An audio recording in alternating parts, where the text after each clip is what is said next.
Hello friends, finally आज market में कुछ ना कुछ बुलिशनेस दिखाई दे रहा है जो आप देखोगे तो कल नहीं दिखाई दे रहा था। रीज़न इज़ वेरी सिंपल, क्योंकि भले गैप अप हुआ था बट रेड कैंडल ने मजाक किरकिरा कर दिया था। और इसके लिए मैंने कहा था कि मार्केट अगर आप देखोगे तो माइल्डली बुलिश है, पूरी तरीके से बुलिश नहीं है।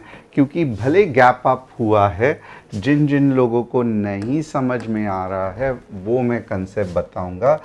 यहाँ पे आप देखोगे कि भले मार्केट में गैप अप हुआ था कल, बट जो रेड कैंडल आई थी ये नेगेटिव पॉइंट था। एंड गैप अप बुलिश क्यों था? क्योंकि जो पिछली कैंडल है उसके आप अगर देखोगे तो लगभग हाई के ऊपर रेड वाले कैंडल का क्लोजिंग था। और मैं बुलिशनेस आने के लिए मार्केट में क्या रिक्वेस्ट कर रहा था, तो जिन जिन लोगों को याद रहेगा तो कल मैं रिक्वेस्ट कर रहा था कि कुछ ऐसी कैंडल बन जाए जो लगभग 24,720 के आसपास आ जाए, तो फिर मार्केट में अच्छा खासा स्ट्रेंथ आप 800 या 900 तक देख सकते हो। अनफॉर्चुनेटली ऐसी ही कैंडल बन गई है। अब जाके कुछ भी ईरान इजराइल जो एक्सटर्नल फैक्टर्स है, मैं कहूँगा इंडियन फैक्टर्स नहीं या मार्केट के टेक्निकल एनालिसिस का कुछ भी अलग फैक्टर नहीं है, बट सडनली जो एक्सटर्नल फैक्टर्स है जो मार्केट के कंट्रोल के बाहर है, वो नहीं होना चाहिए। तो आप एक अच्छी खासी अगले 2 या 3 दिन के लिए रैली एटलीस्ट 25,000 तक देख सकते हो। एटलीस्ट 25,000 तक, मालूम नहीं 25,000 के यहाँ पे डबल टॉप भी फॉर्म हो सकता है। बट ये पूरा अगर आपको रैली मेरे साथ देखना है तो एक चीज़ करनी होगी, चैनल को सब्सक्राइब, बेल बटन को हिट, और डिस्क्रिप्शन में जो व्हाट्सएप कम्युनिटी की लिंक है इसे क्लिक करके आप हमारे फैमिली के साथ जुड़ सकते हो। आपको क्यों क्लिक करना है जो लिंक है वो? क्योंकि यहाँ पे आप देखोगे तो आज का दिन बहुत बहुत ज़्यादा फैंटास्टिक था। आप यहाँ पे देख लो, बैंक निफ्टी लगभग 153 पॉइंट्स, वापस सी में 50 पॉइंट्स। और ये जो दोनों एनालिसिस है, जस्ट कुछ एनालिसिस है जो दिन भर में किए, इससे ज़्यादा भी एनालिसिस है। तो अगर आपको ये एनालिसिस कैसे किया, क्यों किया, कहाँ किया, ये जानना है तो डिस्क्रिप्शन में जो व्हाट्सएप कम्युनिटी है उसे क्लिक करके आप फॉलो कर सकते हो। Plus Tanla Platform, IRB and Bhansali Polymers, ये 3 लोगों ने जो कि है क्योम शेख, नीलेश यादव और विवेक कुमार, इन्होंने रिक्वेस्ट किया है। तो निफ्टी बैंक निफ्टी का एनालिसिस करने के बाद इनके रिक्वेस्ट ट्रेंड एनालिसिस के डेफिनेटली हम करेंगे। और अगर आप चाहते हैं कि मैं आपके स्टॉक का भी एनालिसिस करूं तो कमेंट सेक्शन में डेफिनेटली डालना। अब यहाँ पे देखोगे Zomato sees ₹5438 crore block deal, Singapore likely to sell stake. इससे ज़्यादा मुझे नहीं लगता कुछ फ़र्क पड़ेगा। Nuclear software stock hits 20% upper circuit as board to consider share buyback, चलो बहुत बढ़िया है। Allcargo logistic stock zooms 12% on healthy business update for July, चलो ये भी अच्छा है। अब अगर आप देखोगे तो हमारा कोई भी टेलीग्राम चैनल नहीं है जहां पे हम आपके पोर्टफोलियो हैंडल करते हैं या प्रॉफिट शेयरिंग करते हैं या क्रिप्टो करते हैं। एक ही नंबर है 9152615121, जहां पे आप व्हाट्सअप करके हमारे साथ फॉलो कर सकते हो और हमारे फैमिली का हिस्सा बन सकते हो।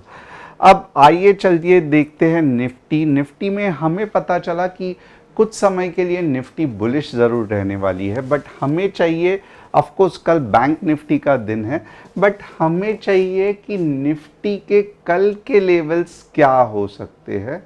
तो अगर ये एंगल से मैं देखूं कि निफ्टी के कल के लेवल्स क्या हो सकते हैं, तो थोड़ा सा मैं कहूँगा कि सावधान रहना, थोड़ा सा सावधान रहना, प्लीज़ रिक्वेस्ट करूँगा। 24,000 थोड़ा सा ये लोवेस्ट पार्ट है। भले आपको हैरानी होगी, आपको बुरा लगेगा, बट 24,500 तक निफ्टी आ सकती है नीचे। तो ये निफ्टी का सपोर्ट है। परेशान मत होना अगर निफ्टी 24,500 तक आ जाए, बट इसके बाद जो बुलिशनेस निफ्टी लाएगी वही इसको 24,800 से लेके 24,900 के आसपास लेके जाएगी। अब आपको कंफ्यूज करने के लिए कल में भी ऐसे हो सकता है कि निफ्टी 24,700 के आसपास ओपन हो जाए, बट बहुत ज़्यादा चांसेस है कि कल के दिन में निफ्टी 24,500 के आसपास गिर के फिर सपोर्ट लेके, अभी यहाँ पे एग्जैक्टली 24,500 ये नहीं है, ये बेसिकली एक सपोर्ट जोन है और निफ्टी मांग रही है सपोर्ट, और 24,500 से लेके 24,550 के आसपास निफ्टी को सपोर्ट मिलने के चांसेस है। और एक बार ये सपोर्ट मिल गया फिर ये जो रेजिस्टेंस है वो नहीं काम आएगा, और जो निफ्टी ऊपर जाएगी वो 24,800 से 24,900 तक जा सकती है। तो होप आपको एनालिसिस बहुत सिंपल समझा रहेगा। और अगर मैं आपके जगह पे रहूँगा तो मैं जो बड़े मीन्स बड़ा क्वांटिटी है या जो रियली मुझे बड़ा मूव कैच करना है वो ये जोन में कैच करने देखूंगा, ना ही कि कल सुबह सुबह जहाँ पे कुछ भी मज़ा नहीं आएगा।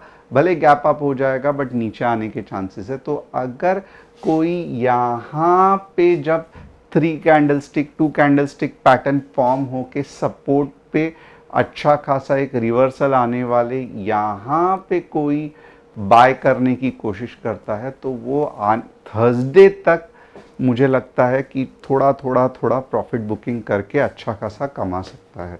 तो क्या आपको यह एनालिसिस समझा, नहीं समझा, मुझे कमेंट करके बताना, क्योंकि मुझे जानना है कि जो ये फॉलो कर रहा है क्या वो अच्छे तरीके से समझ में आ रहा है, और क्या आप यही एनालिसिस करके अगर कुछ पैसे कमा पाए तो क्या कमेंट करोगे, नहीं करोगे, मुझे कमेंट करके बताना कि कल ये एनालिसिस कैसे रहा।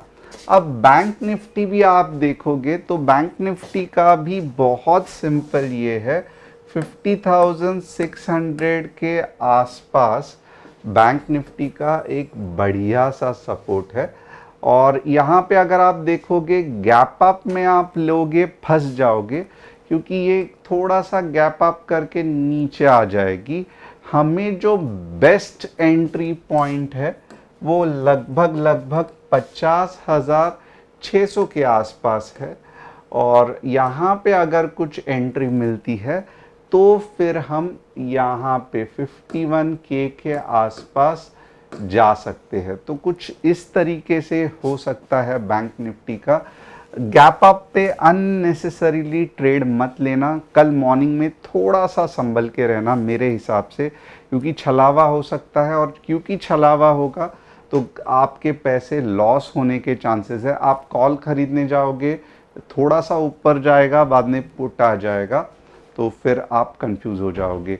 गैप अप 50,900 तक भी हो सकता है, तो इसके लिए अननेसेसरीली ये मत लेना। और आप देखोगे अगर 50,900 के आसपास हो गया तो सिर्फ 100 पॉइंट्स का ही ऊपर का मुंह मिल सकता है। तो हमें ऐसे ट्रेड नहीं लेने हैं, हमें चाहिए कि बैंक निफ्टी नीचे गिरे 50,600 के आसपास या 50,650 के आसपास, और यहाँ से जब ऊपर जाए तब 51K तक हम लगभग 400 पॉइंट्स ले सकते हैं।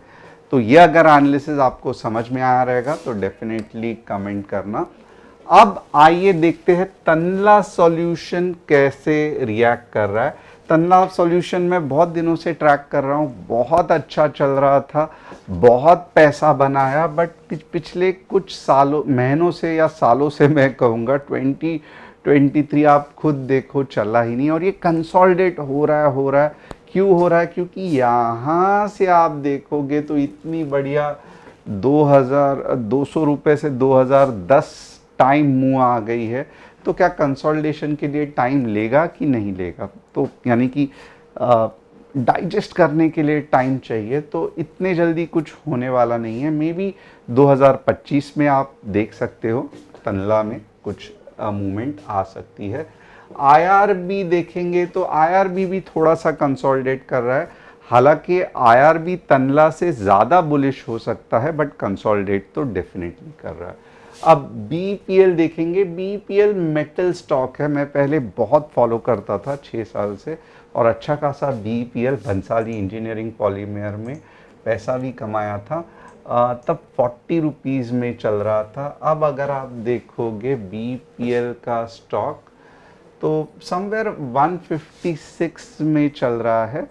बट जो बीपीएल में पहले मुंह आती थी, ये वाली जो मुंह आप देख सकते हो 20-40 स्ट्रेट अवे 140, अब बहुत सालों के बाद वापस वो मुंह आने के चांसेस है। और यहाँ पे देखोगे तो यस रेजिस्टेंस ब्रेक हो रहा है, बट मैं कहूँगा 160 170 के ऊपर, और बहुत सेंसिटिव स्टॉक है, केमिकल ओरिएंटेड, तो थोड़ा सा संभल के रहना, क्योंकि बहुत तेज़ी से नीचे गिरता है। ऑफकोर्स ऊपर भी बढ़ता है, बट बहुत तेज़ी से नीचे भी गिरता है, तो क्योंकि इस माइक्रो कैप जैसे ही है। तो होप आपको एनालिसिस पसंद आया रहेगा। चैनल को सब्सक्राइब और बेल बटन को हिट करना मत भूलना। Thanks a lot. कल मिलेंगे बैंक निफ्टी एक्सपायरी में, और बैंक निफ्टी में बड़ा मुंह कैच करना है, छोटे मोटे मुंह से खुश नहीं होना है, क्योंकि लॉस होने के चांसेस बहुत ज़्यादा है।